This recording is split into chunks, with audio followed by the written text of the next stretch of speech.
But weep grana weep ninny bong, children of the stars. So, I got the new Wreck-Gar toy, and I want to talk about it. How's that for a hook sentence? Now, the fascinating thing about Wreck-Gar is that he is essentially king of the trash people, and his previous toys strive to live up to that title by being just that. Trash! Okay, maybe that's a little mean. I'm just saying, were they good? No. So let's see how this version of the Funky Junkion stacks up with Studio Series 86 Wreck-Gar.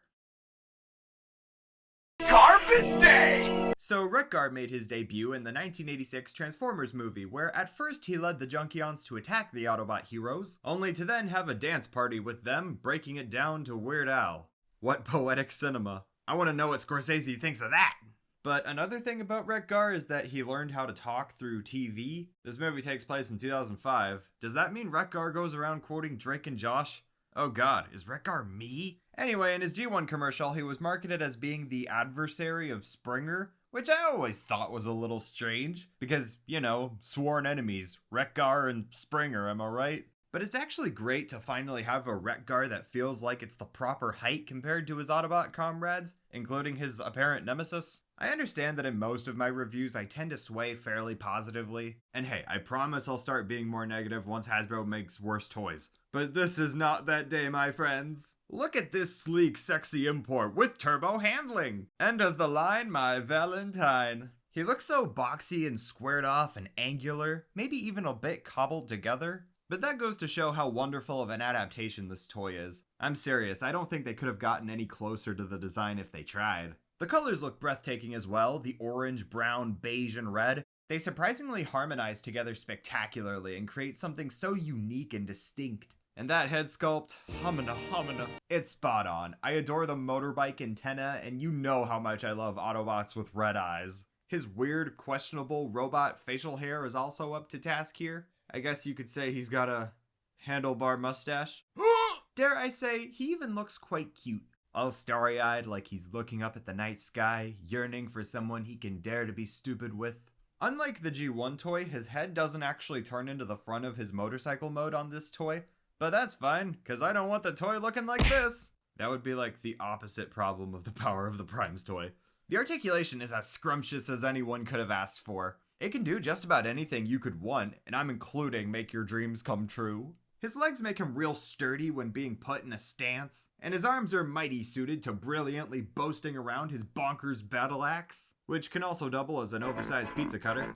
Also, he's the first toy I've ever seen to come with Posable nipples. You can just adjust them to your needs. Thanks, Hasbro. More of this, please. He's even got detailings under his armpits? They kind of look like accordions. Is that a Weird Al reference hidden in the toy's armpits? I'm sure it's what he would have wanted. Also, this figure features the rarest of maneuvers and Transformers, an ab crunch. All the better for when he's getting punched by Springer in those famous battles they're known to have all the time. And I'm so tickled by how they remembered to include the knuckle spikes. And smashing into the accessories, he comes with this spinny battle axe, which just looks so good. I'm not quite sure why, but this is really what ties the toy together for me.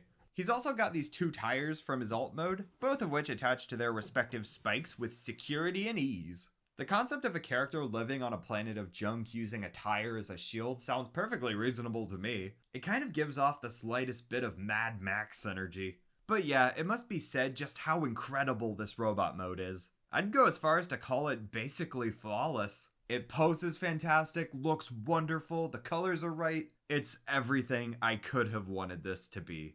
Johnny do run, runny moo! The transformation is about as good as they come. It's pretty easy to understand and figure out, but there's no shortage of cleverness on display here. Like how the chest maneuvers into place, and the way the upper half unfolds out the waist. Even the simplicity of his arms and legs are pretty inspired in their own way. And this massive metal man morphs into a mighty motorcycle.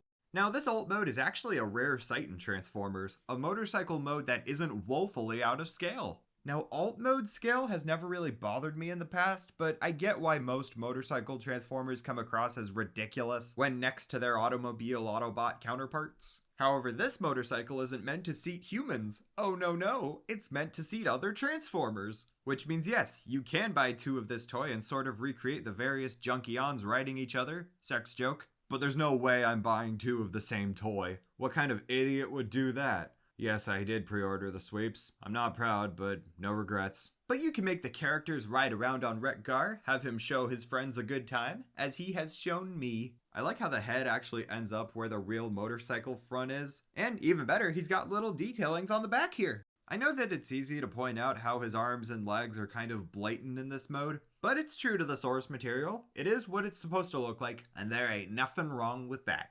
It's a fair bit more boxy than your average motorcycle, but for a space vehicle possibly made out of various pieces of trash, it looks really good. I can totally imagine this thing speeding down the Junkion planet, burning rubber on large piles of worthless trash. And something else that's worth mentioning is how this battle axe can store in the back thanks to this very unfortunately placed hole. And I thoroughly appreciate how he's got substantial bike stands which fold out of his robot mode legs, which make really satisfying sounds.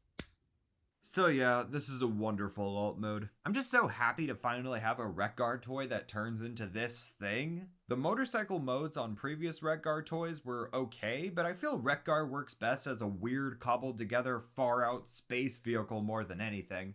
If Wreck-Gar is gonna have an Earth alt mode, I feel like it should just be a garbage truck, voiced by Weird Al and or Steve Buscemi. All around, this is an ace Wreck-Gar. I mean it, this is the real deal here. Sometimes you just have to recognize when something's great, and that is entirely what this is. Wreck-Gar himself may be a scrap pile of parts and garbage, but be assured this toy most certainly is not. We stand a tall man who barely has it together. What a hunky funky spunky TV junkie on.